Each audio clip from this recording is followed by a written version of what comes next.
to my channel. Today I wanted to do a video on what you should actually pack in your hospital bag or essentials for labour. So as you might have seen, and I'll link it down below, I did a video of what I was packing in my hospital bag before I went into labour. Then I went into labour and the stuff that you think you need, you don't need, and the stuff that you don't have, you really need. So that cued my mum having to go to Marks and Spencer's like 9 o'clock at night to go and get us some more pants and deodorant and stuff and things that I'd forgotten. So I wanted to do like a catch-up video on things that I found really useful in labour. Obviously every labour is different. My labour was really long, so my labour was like 3 days long. We were in hospital for 2 of those days. I had a natural birth, some people have cesareans. This is just my experience of what is useful, but I feel like most of it is pretty universal. So the first thing, what I found really useful, and I did take quite a lot with me, but I wish I'd taken more, are knickers. So a lot of this video will be TMI. I'm going to try and make it as less TMI as possible, but you go through a lot of pairs of knickers after you've given birth. There is a certain amount of flushing through occurring with all sorts of bodily fluids, and it's very hard to keep your knickers dry. There's no nice way of saying that. I thought about it, there's not. So I took about 10 pairs of Primark knickers, now big pants, so I'm talking like the boy short type, size up from what I was at the time, boy shorts pants, but I think I actually needed about 10 to 15 pairs, so really overpack on the knickers. At the end of the day, the ones from Primark are like £2.50 each, so you're not losing any money. You'll use them for later. I'm still wearing the big ones now to bed for like company knicker pants, so pack lots of knickers, big Bridget Jones style knickers, and you can't go too far wrong because there's nothing worse than running out of pants. The second thing that you should definitely take with you, and they were absolute best thing that anyone ever recommended to me, were the Tenor Lady discreet pants. So these are the full-on underwear for incontinence, and the reason is immediately after you give birth, like I said in the previous hint, you are leaking a lot, and like you've never seen before, and you literally, I had a massive thick maternity pad in my knickers and it was making no difference whatsoever. Like, you really need those incontinence pants. So what I did was I'd put the incontinence pants on and then I put a big thick maternity pad in the incontinence pads, and even then I was having to change them every hour. So yeah, buy a couple of packs of those. Like, I would say I took about 16 with me and I used them all. After day 1 or day 2 I didn't have to use them again. What I would say about the Tenor Lady pants is my husband didn't find the most attractive things that I'd ever worn, I'll be honest. But by that stage, everyone's seen everything, so it doesn't really matter. So, number 3, pyjamas. So I took like 1 pair of pyjamas with me. That is not enough. You need multiple pairs of pyjamas. So, for example, I wore pyjamas while I was in labour. Like I said, I was there for 2 days. There's leakage happening the seconds that your waters break, basically. So you are going to need a couple of pairs of pyjamas while you're in labour. Then once you've had the baby, you have a lovely shower, which isn't really lovely at all, it's just really stingy, and you want another clean pair of pyjamas for that.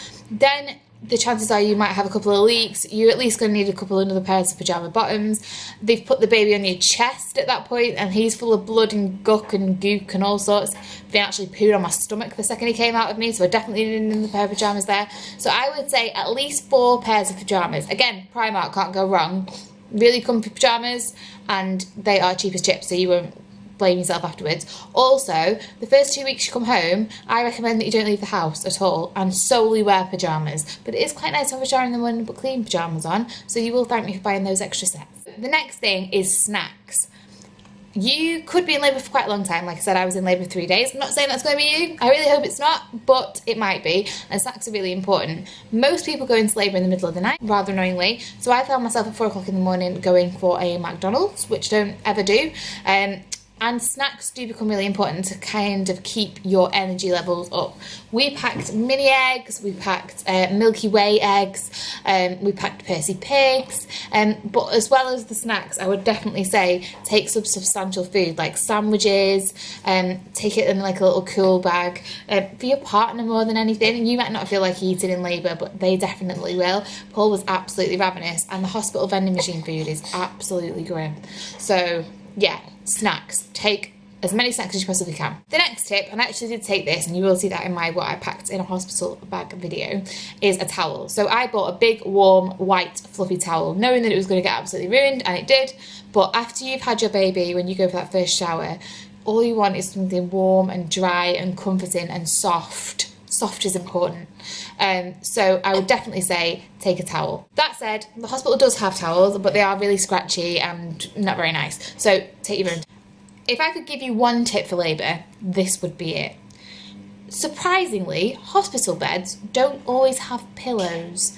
And when you're in labour for a really long time, or even a really short time, pillows are essential to scream into, to lie back on, to attempt to sleep at times, although God knows that's not happening.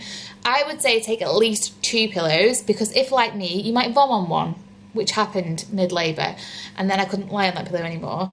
Also, you might want a pillow for your head and a pillow to hold. You know, if you're a pregnant lady, you know that pillows are really important. Chances are you're existing on about 5 a day at the moment, pillow-wise, or a night. So, yes, definitely take your own pillows. The comfort of your own smell and your own detergent and things like that is really nice as well. Also, take 2, one for you, one for your partner, because if you're in labour overnight and it's a long process, they get absolutely knackered as well, and you really do need them to be on game so that they can support you later on. So you might want to take one for them as well. The next thing is baby clothes in various sizes. So before Finn was born, I did not know that tiny baby, newborn and 0 to 3 were different things. So I just took 0 to 3, and then he was born and he was tiny. He was only £7.1, which isn't that tiny actually. Some babies are much smaller than that, but he didn't fit any of the 0 to 3 stuff. It was absolutely massive, and actually he didn't fit that for about a month. So I would say by the end you've got a pretty good idea of how big your baby was. We went for a growth scan at like 40 weeks and he was £6.13, so I should have known then really. So the newborn sizes would have been the best for Finn. But just make sure you know the difference between the 3. And if I were you, take at least a selection of newborn 0 to 3, unless you know you're going to have a tiny baby. In that case, take those. It wasn't the worst thing in the world. We just went out and bought them the next day, or we sent my mum out. But it was just great for when we first dressed him and stuff. It would have been nice for him not to look absolutely swamped in his baby grow. So, the things that you do not need to take to the hospital include lavender oil. I did not use that lavender oil. I practiced with it. It was great for pregnancy. We did massage with it. We did meditation. When the shit hit the fan, the lavender oil was not coming out of the bag. Secondly, pre-pregnancy clothes. Lol. You aren't getting back in those pre-pregnancy clothes anytime soon.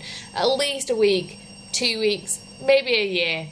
Don't get them out too soon. The maternity pants are still good. Just because you're not pregnant anymore, the maternity pants still apply for a good time. Number 3, any type of clothes that aren't pyjamas, don't bother. Just don't give them the space in case. They're just not worth it. Number 4, a Marks and Spencer's carrot cake.